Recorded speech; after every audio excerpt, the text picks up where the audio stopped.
తెలంగాణ రాష్ట్ర వ్యాప్తంగా ఆవిర్భావ వేడుకలు ఘనంగా జరుగుతున్నాయి.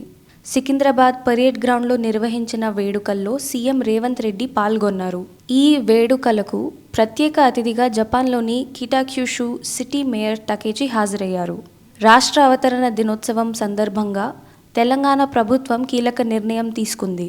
ప్రత్యేక తెలంగాణ ఉద్యమ సమయంలో కీలక పాత్ర పోషించిన 9 మందికి ₹1,00,00,000 నగదు పురస్కారం అందించాలని నిర్ణయించింది.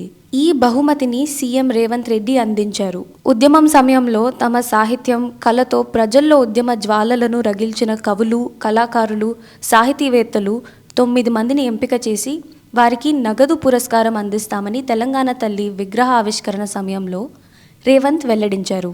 అదేవిధంగా ఈరోజు 9 మందికి నగదు పురస్కారం అందించారు.